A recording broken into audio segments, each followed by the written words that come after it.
Bismillahirrahmanirrahim. Assalamualaikum warahmatullahi wabarakatuh. Sampur. Selamat datang, salam sejahtera, salam Om Swastiastu, Namo Buddhaya, salam kebajikan.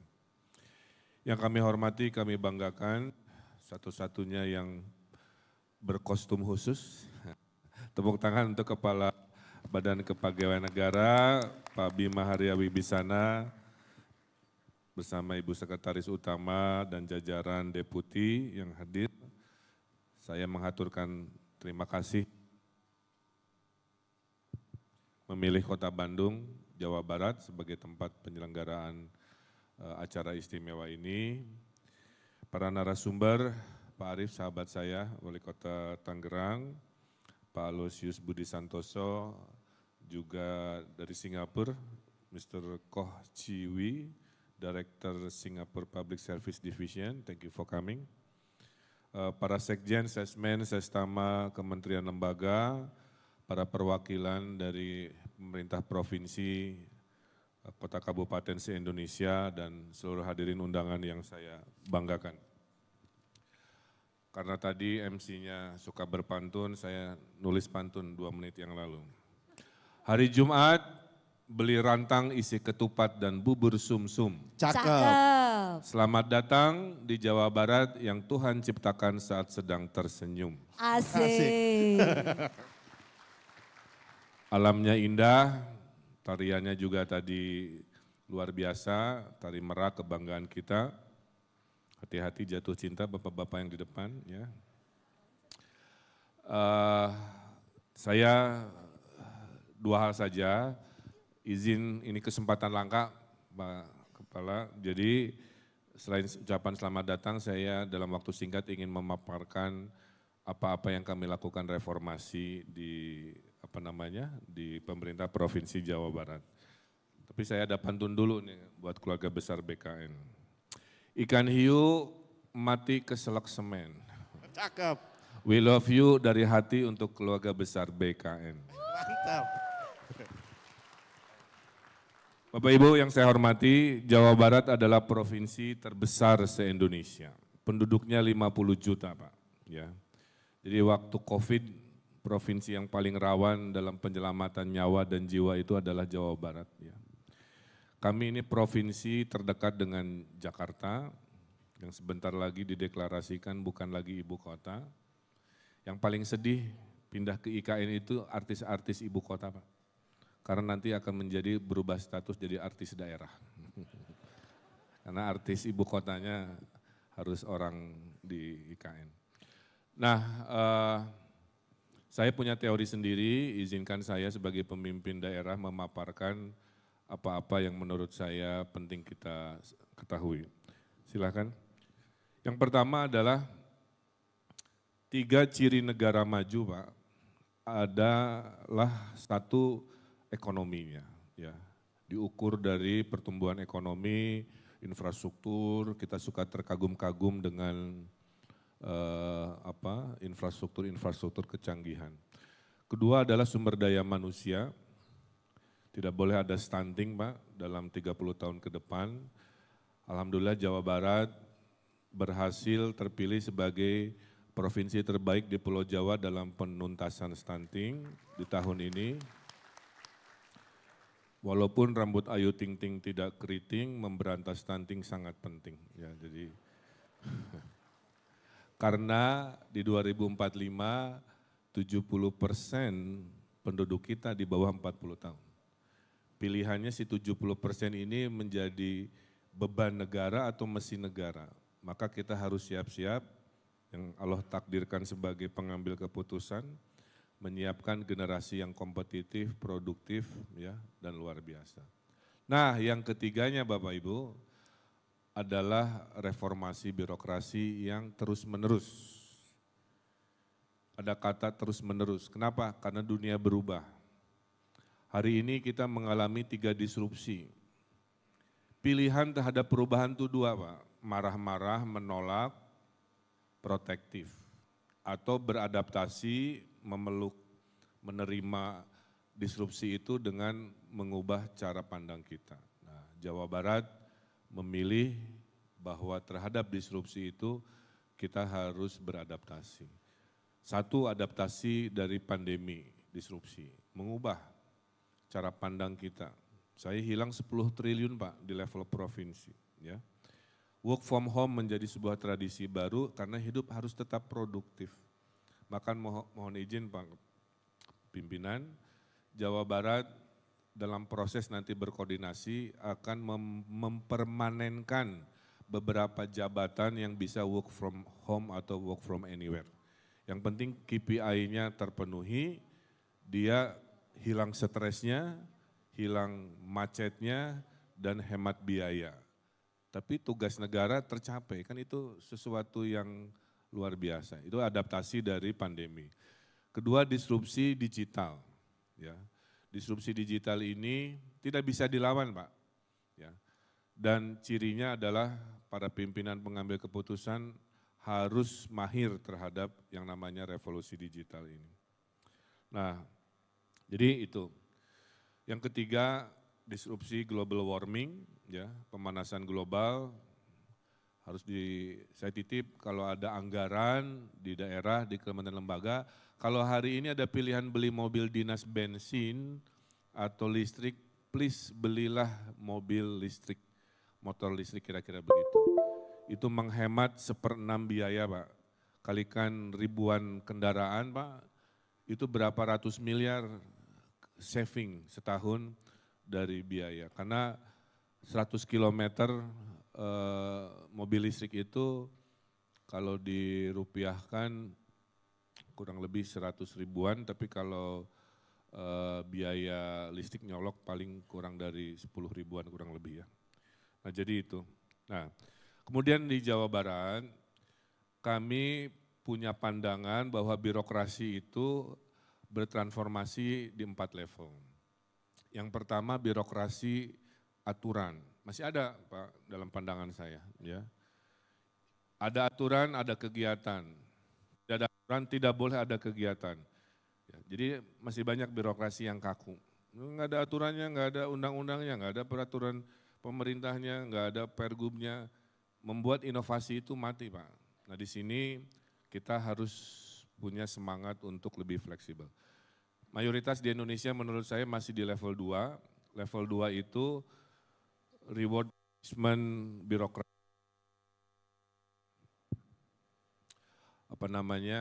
Kalau bagus dikasih penghargaan, kalau jelek dikasih disinsentif. Ya. Tapi kelemahan birokrasi mayoritas kita hari ini menganggap, mohon maaf ya ini kritik self kritik Pak, menganggap urusan pembangunan itu tugas birokrat. Tuh.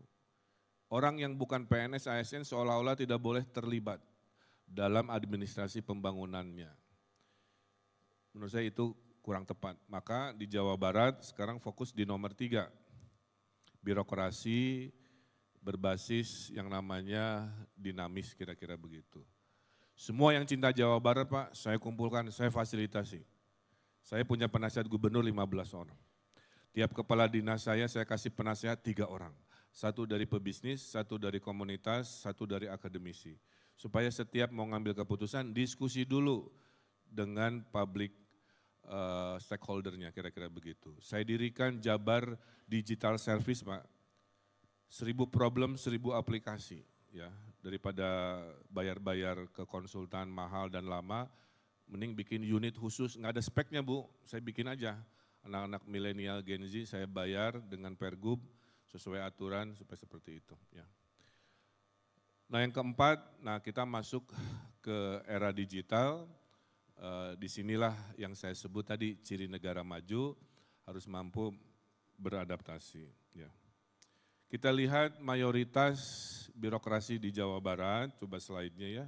Memang masih banyak urusan yang sifatnya itu kerjanya rapat Pak. Ya.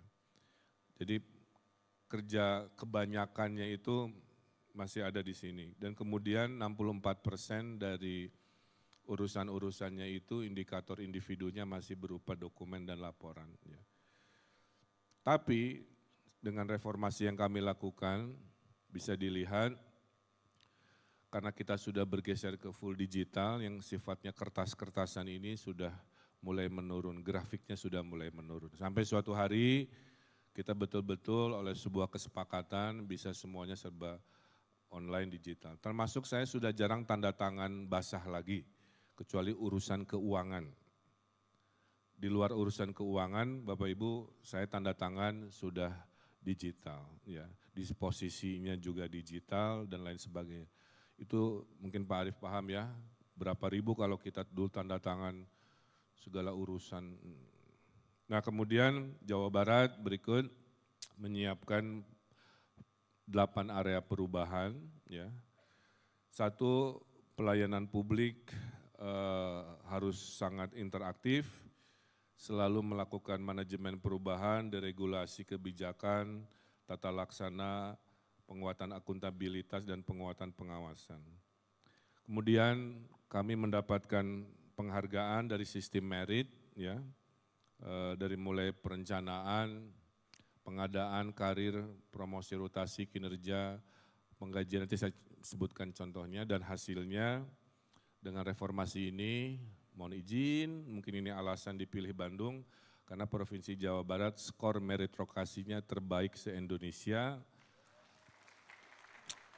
di atas kementerian, lembaga, dan pemerintah provinsi maupun kota kabupaten di angka 396.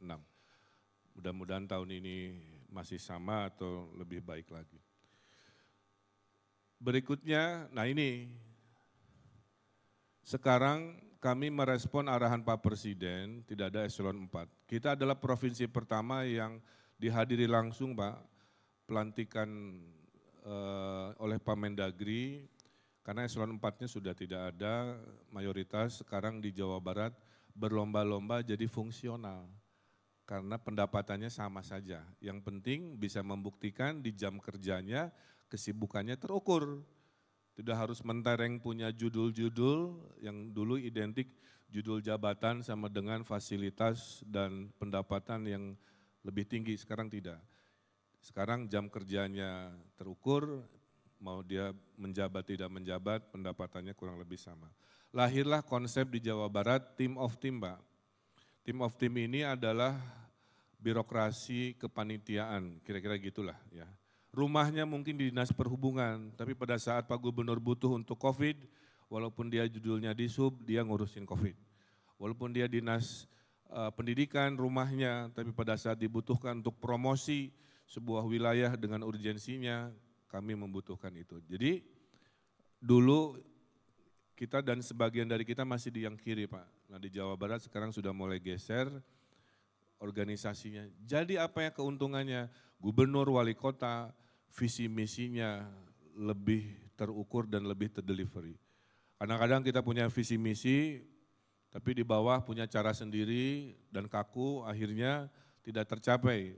Capek koordinasinya, karena mengaku bukan tupoksi saya Pak Gubernur, bukan tupoksi saya Pak Wali, akibatnya janji ke rakyat tidak tercapai. Nah dengan sistem ini melahirkan sebuah inovasi. Nah hasilnya adalah ini berikut. Di manajemen ASN Provinsi Jawa Barat, kita sudah full digital, semua big data kepegawaian, kita sudah ada absensi mobile, kinerjanya terukur, ya harus mengisi apa yang dikerjakan, kemudian di asesmen dan menghasilkan penempatan yang sangat ilmiah. Disinilah saya memberantas korupsi Pak. Ya, di Provinsi Jawa Barat tidak ada rotasi mutasi di telepon, mohon maaf ya, oleh pejabat, oleh orang berpengaruh, enggak. Karena silahkan cek saja di skornya dia masuk kemana dan sebagainya. Nah berikut, dengan smart birokrasi ini, dari urusan pensiun, urusan cuti, apa semua sudah berbasis online, ada 7 layanan kepegawaian, 26 aplikasi dan 1000 fitur pelengkap. Contohnya di manajemen talenta misalkan ya, ini memastikan the right man on the right place. Nah yang berikutnya yang kami sangat banggakan adalah ini Pak. Setiap hari ASN di Jawa Barat Bapak Ibu, itu dievaluasi 360 derajat. Oleh atasannya, oleh koleganya, dan oleh stafnya. Jadi bawahan boleh mengevaluasi atasan Pak di kami. Dia jangan bagus di mata gubernur, ternyata dia zolim nginjak bawahan. Bawahan boleh mengevaluasi, tapi kita verifikasi. Apa yang dinilai Sumbu X adalah kepintarannya, kecerdasannya, sekolahnya, apa dan sebagainya. Sumbu Y adalah integritasnya, kemudian produktivitasnya, dan leadershipnya. Hasilnya Pak, masuk ke 9 box. Kalau Bapak Ibu jatuh di box nomor 1, bisa dipastikan sudah tidak pintar, dia korup misalkan ya. Treatmentnya beda, sekolahnya beda. Tapi kalau di box 9, sudah pintar, sudah hebat, maka pada saat Gubernur Jawa Barat mencari rotasi mutasi sebuah jabatan Pak, saya cuma bilang ke komputer, hey Siri kasih saya 3 nama dari box 9. Keluar Pak, 3 nama terbaik untuk rotasi mutasi. Berikut. Nah hasilnya Jawa Barat Pak setelah 5 tahun, tidak ada lagi yang di box 1, mayoritas sudah menuju ke box 9 lah kira-kira begitu. Dan tiap hari ini yang diperiksa, coba sampaikan dengan cepat. Rumit ya, ada kurang lebih 12 area evaluasi. Dan semua nyaman Pak, memang diterangkan rumit, tapi karena ini digital, saya tidur nyenyak dan semua tersimplifikasi.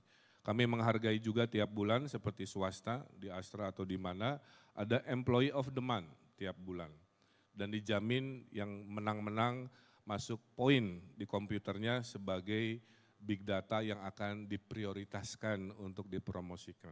Jadi semua orang di Jawa Barat berlomba-lomba menjadi pegawai terbaik karena tahu karirnya pasti dapat bonus untuk dihargai naik kelas di momennya kira-kira begitu.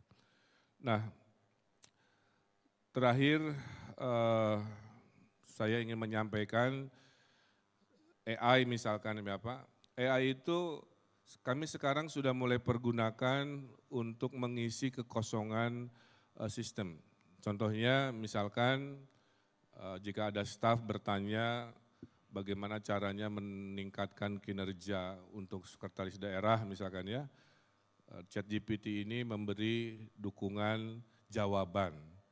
Jadi ini sebenarnya kalau kita mau berubah Pak, artificial intelligence ini bisa mengisi hal-hal yang sementara kepegawaian kita mungkin tidak maksimal ya kira-kira begitu dengan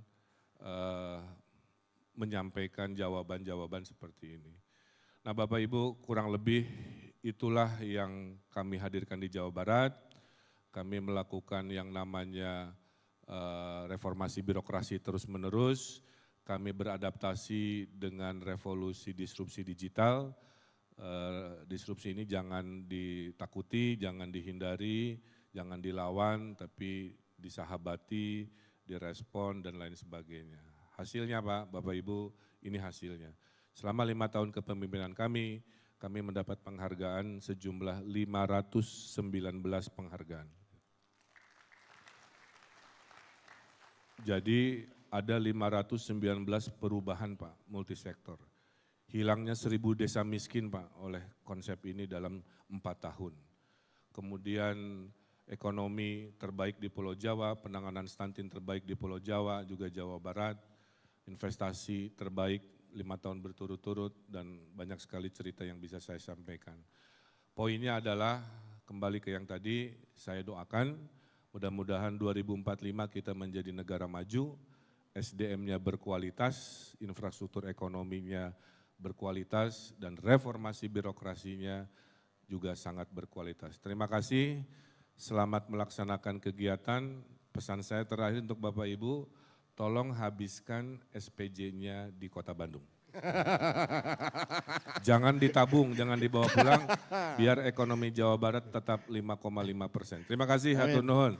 Saya tutup dengan pantun, saya lihat ada Elvi Sukaisih di alun-alun dari Jawa Barat. Terima kasih, hatur nuhun. Wassalamualaikum warahmatullahi wabarakatuh. Waalaikumsalam warahmatullahi wabarakatuh. Luar biasa pemaparan penjelasan sambutan sudah disampaikan oleh Bapak Ridwan Kamil, sangat-sangat luar biasa dan